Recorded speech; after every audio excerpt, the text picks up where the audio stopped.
There is absolutely nothing wrong with doing the bare minimum when you're on your period. Don't be creating a to-do list that's as long as your arm to do while you're on your period, because the chances are that you are not realistically going to be able to do that. And then all that's going to happen is that you will look back on that list at the end of the day with nothing ticked off whatsoever, and you're going to feel like shit. You're going to feel so much worse. I get a little bit sad. I feel really bloated and constipated when I'm ovulating. I don't know what that is about. I feel like that must be my body telling me that I don't want a baby. My body is literally repelling men. Everybody's like, he's no item. Please don't like him.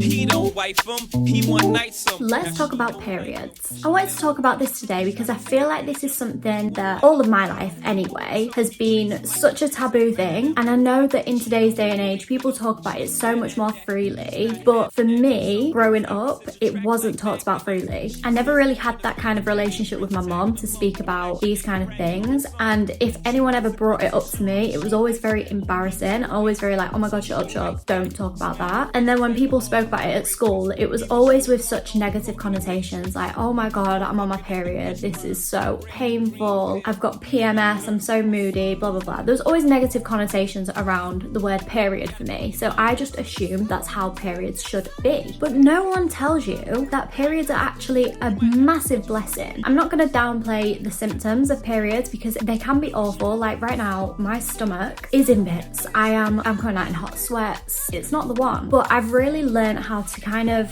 deal with these symptoms and view my period in a slightly different way. I actually really appreciate getting my period now. I don't think of it as a thing like, oh my god, ugh, I hate being on my period. I love it. I actually get so excited when my period comes because it gives me a chance to go within.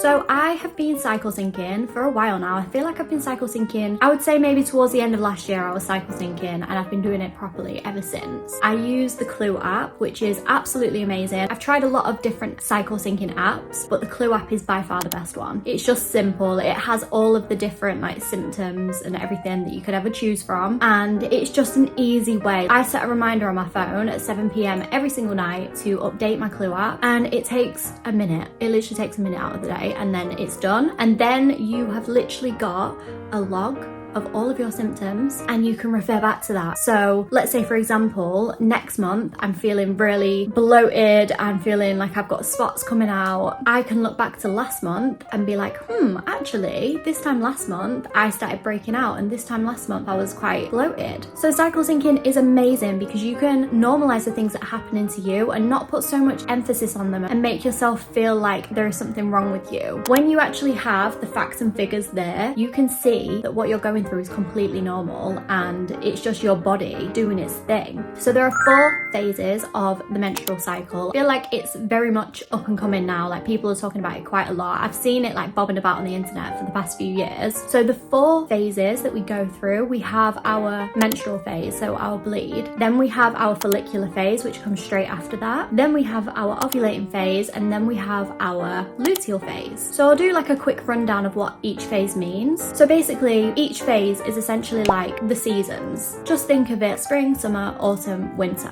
So your spring is your follicular phase. This is when you're feeling a bit more sprightly, you've just had your bleed, you're feeling a little bit more yourself again, and now you can start to take on tasks that you might not have been able to take on while you was on your period. Then you've got your ovulating phase, which is basically your internal summer. This is apparently when we're supposed to be feeling very sexy, looking our best, our skin is clear and nice, which I'm going to talk about that in a minute because I feel like that's not the case with me. But yeah, that's your ovulating phase. You're a bit more social in your ovulating phase. This is the time to kind of plan social events, going out with your friends, etc. Then you've got your luteal phase, which is the phase that most people know as PMS. Now, the luteal phase and I have had a bit of a challenging relationship. I used to struggle a lot with PMS. I've always struggled a lot with like mood swings, irritability, all that kind of thing. But I always felt like my luteal phase lasted forever forever and a day. But this is something that when I started tracking my period, I could actually see like when my luteal phase was, and everything made a bit more sense to me. And the reason that I felt like it was so long was because my ovulating phase kind of feels like my luteal phase. I don't get that same kind of feeling that you're supposed to get when you're ovulating. Like my skin breaks out, I get a little bit sad, I feel really bloated and constipated when I'm ovulating. I don't know what that is about. I feel like that must be my body telling me that I don't want a baby. My body is literally repelling men. And then you got your bleed phase, so your menstrual phase. That is when you, I don't know the science, I'm really bad at like the actual science of a period. I never really paid much attention in sex education. I found it really boring. An egg is released, you bleed, and it often comes with a lot of symptoms. So cramps, headaches, hot sweats, mood swings, cravings, and you get cravings as well in your luteal phase. This is more of a time where you should be going inwards and you're not feeling necessarily as sociable. You're a little bit more insular while you're on your period, or generally speaking. All of this is generally speaking. So that's like a little bit of a rundown of the seasons of your body. I really recommend for you to start tracking your period and your cycle. Now, I know that this is going to differ because I know that people are on birth control. They might not necessarily have a natural cycle, but I mean, I have my own opinions on birth control. I've been on birth control a couple of times in my life, and when I say a couple of times, like I went off it and then went back on it and then went off it. Oh, it was a nightmare. But yeah, I have my own opinions on that, and I'm not going to send any judgment to anyone else who is on birth control because I know that that is subjective, and I know that people have really bad period pains and they need to soothe it and stuff like that. But personally, in my opinion, I feel like birth control just dulls down the symptoms. It doesn't actually treat them. I took it upon myself to come off the pill. I can't remember what it was. I think the last time I was on the pill, I think would have been like 2019. So I've been off it a good while now, but it took me so long for me to feel like it was fully out of my system. And that is what I find so scary about it, because it's in your system and then it's not like you just come off it and then you're off it. It will stay in your system until it's fully out. So anyway, like I was saying, it's different for everyone. If you're on the pill, I feel like my advice is probably, like in this section of the video, is probably not as useful. However, I do still think that it is good to track your life, like to track your days and stuff like that. If you use the Clue app, you can just track which days that you're feeling a certain kind of way, and then you can kind of start to see little patterns as you build up the months and months and months of tracking. You'll be able to see certain times of the month where you feel a certain way, and you'll kind of be able to validate yourself a little bit. This has helped me so much, and it has helped me kind of embrace my cycle a little bit, because there are positives and negatives to each phase of the cycle. So your follicular phase, you have a little bit more energy. You're encouraged to go for like long walks and eat fresh healthy foods and salads and stuff like that. But mentally, like there are so many other factors in our lives that might be contradicting that. So that in itself is a negative. If you're mentally in a mind space where you don't want to do anything, but then you're thinking to yourself, well, I'm not on my period, like I'm in my follicular phase, I should be feeling chipper and should be feeling like I want to do these things, it's probably going to make you feel worse. There are definitely downsides. In your luteal phase, in your menstrual phase, your body might feel like it physically can't do as much as it could in the follicular and ovulating phase, and that might be so frustrating to you because you might want to get things done. Prime example is me. This morning I got so down on myself because I woke up at 5 and I wanted to do all of my morning routine how I usually do it. I wanted to plan and script a video. I wanted to do all these things, but my body is physically in pain right now and I feel tired. I've got cramps, got headache. Things are just not working in alignment with me wanting to be extremely busy. There is so much power in knowing what phase of your cycle that you're in, because the sooner that you know that, the more you can accept the phase that you're in. There is absolutely no point forcing yourself to be so productive and be doing the same kind of workouts that you were doing in your ovulating phase and follicular phase when you're in your menstruating phase. All that's going to happen is that you're going to be met with so much resistance, and it's just not the one. So I think accepting where you are in your cycle and just going with the flow of how to deal with each thing.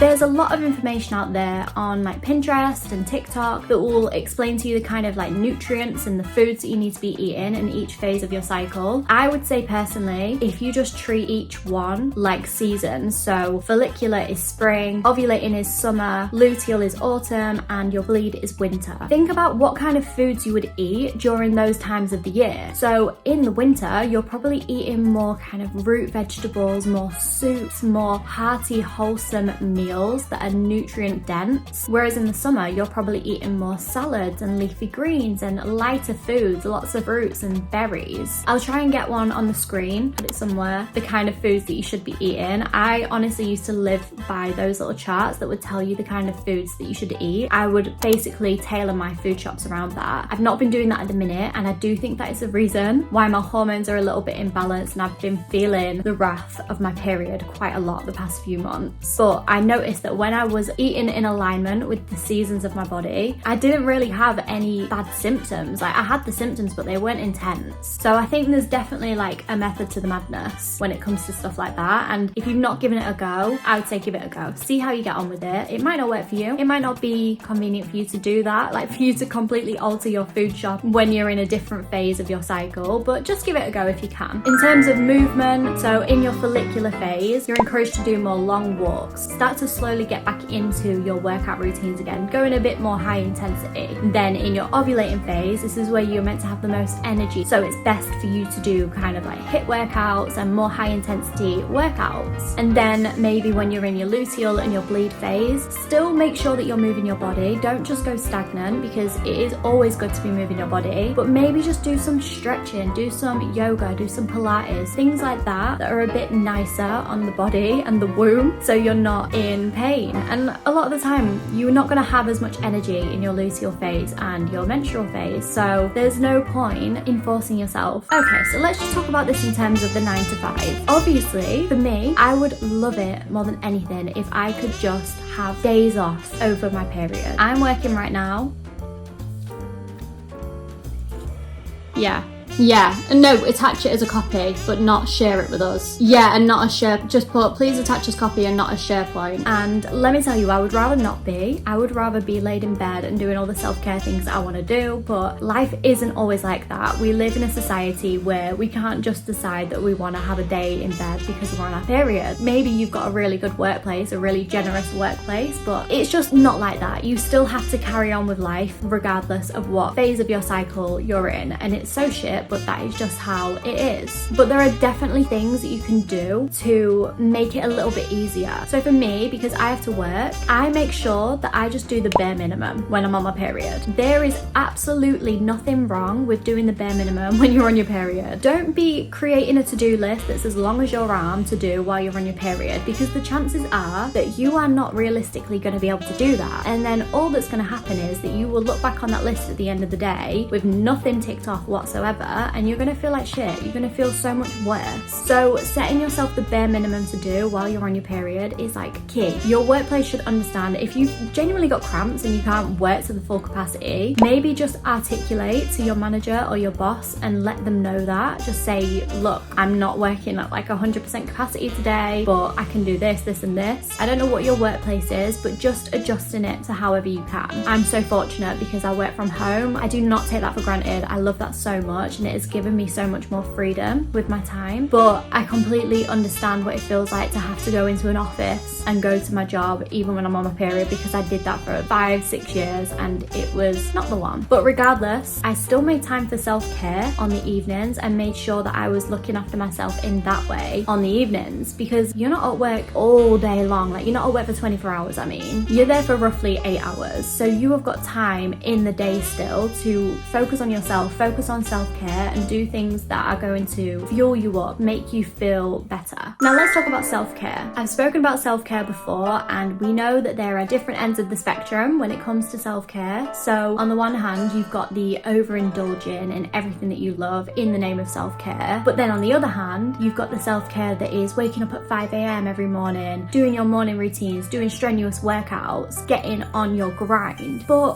where does it fall when you're on your period and you really cannot be bothered to do anything? everything. For me personally, when I'm on my period, I like to focus on intentional self-care. Let me explain. Unintentional self-care is mindlessly scrolling on your phone for hours on end, on social media, watching reality TV, eating loads of junk food, and maybe just a dash of complaining and moaning to your friends or whatever. Those things feel good in the moment. They feel temporarily good, but they are not good in the long run. They are not going to be making you feel any better, because we all know that if you've just spent the past 3 hours on your evening stuffing your face with junk food and watching reality TV, your brain is probably fried. You're probably feeling so much worse and so unfulfilled from doing that. But then in the same breath, you shouldn't have to feel like you need to wake up at 5 a.m. and do like a strenuous workout when you're feeling like your womb is being ripped out of your body. So this is where intentional self-care comes in, and this has really changed my life completely. It did not even cross my mind that there were different kinds of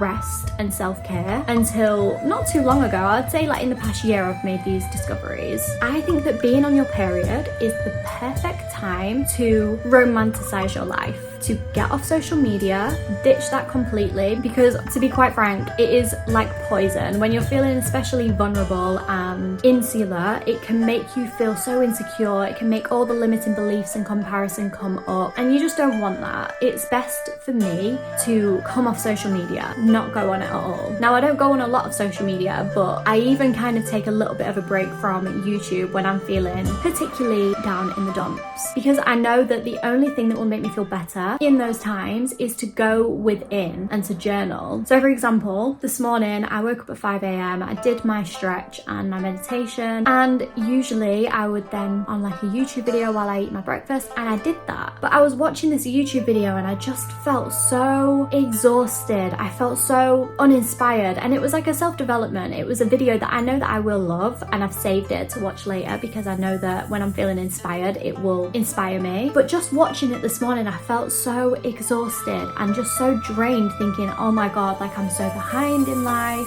These people are so much further than me on YouTube. They've got so many more followers. They're saying all the things that I know in my brain and that I implement in my life, but they've got the recognition and I've not. All of these feelings come up and they're all very irrational. Rational Sammy knows that I'm on my own timeline. I'm doing what I love right now, and I am generally very happy. I'm so happy with what I'm doing. I feel so much better than I did this time a year ago. So coming off social media, just having a little bit of a detox. If you want to have a social media detox, this is the time to do it. Just a couple of days off your phone will do wonders. You will feel so much better. And in that time instead, I would recommend to really romanticize your life. Make yourself hot cups of tea, wear really cozy clothes, get a nice cozy jumper. I'll show you. So this is my boyfriend's fleece. I had it on, but then I started having like menopausal flushes. But yeah, getting really cozy, not restricting yourself from eating your favorite food, however, making sure that you are at least at the very bare minimum getting your nutrients in that you need. So I'll put some on the screen now. I know that when we're on our period, we're generally lacking in iron and I think magnesium, but we are definitely lacking in things like especially water, staying hydrated. So making sure that you are fueling your body correctly, and then maybe treating yourself to the chocolate or the ice cream or whatever your body and your soul feels like it needs. There is no reason to cut out these things in our life that we love, but I think just showing yourself that you're going to look after yourself first and give yourself the nutrients that you need, have a nice healthy meal, a healthy, well-balanced, well-rounded meal, and then say to yourself, right, now I can have a cookie with some ice cream, or I can have some chocolate or a cake or a pizza. Do you know what I mean? You can have whatever you want. I very much believe in adding and not restricting when it comes to eating, because otherwise you are not going to have balance. You're just going to be stuck in constant either healthy eating all the time and then going back into binge eating really unhealthy foods, and that is not sustainable. So yeah, getting your nutrients in, eating the foods that you love, getting in bed, getting cozy, putting your favorite mindless program on. And I know I said about reality TV, but I feel like that's different. I know that's mindless, but I feel like it's a bit different. Mindless in the sense of maybe your favorite sitcom, something that you've already seen before, so you don't really have to think too much about it. You can just have it on in the background. Or even your favorite cartoon cartoon, the things that you loved when you was a child, things like that really nurture your soul and make you feel fulfilled more than going on social media for hours on end would ever do. Another amazing self-care thing would be to run yourself a nice bubble bath, listen to some nice music, do some stretching, do some meditation, do some journaling, really get deep and do some inner child and shadow work. This is the perfect time for you to go within and do those things. It's basically like you've got an excuse to be a bit antisocial and to say no to plans so that you can focus purely on yourself and making yourself feel better. I'm not personally a bath girly. I do like a bath, but I'm the kind of girl to jump in and jump out of the bath. I'm in the bath for 20 minutes tops. Whereas my best friend, she goes in the bath and she will be in the bath for hours, so long. I don't know how she does it, but if that's your forte, have a bath, have a nice hot bath or a nice hot shower. The possibilities are endless. That is all I've got time for today, guys. I really hope that you enjoyed this video. There is so much more that I want to say on this. I can definitely go more in depth on the different phases. I would ideally love to do a video on each phase so I could go more into detail on the things that I've learned personally about this. So let me know if you would like that. I personally feel like it is so important for us to know our bodies as women. It is the most empowering thing and it has completely changed my life. So if I can help you guys, that would make me so happy. Let me know what your self-care rituals are when you're on your period. I would absolutely love to know. I'm always here for taking new advice when it comes to period and ways to embrace it. I hope you all have amazing days or evenings wherever you are. Thank you so much for watching. I love you guys so much and I will see you in my next video. She never met him. Groupies try to take advantage of him. He won't let him. He don't need him. So he treats him like he treats him. Better them than me. She don't agree with him. She's mad at that.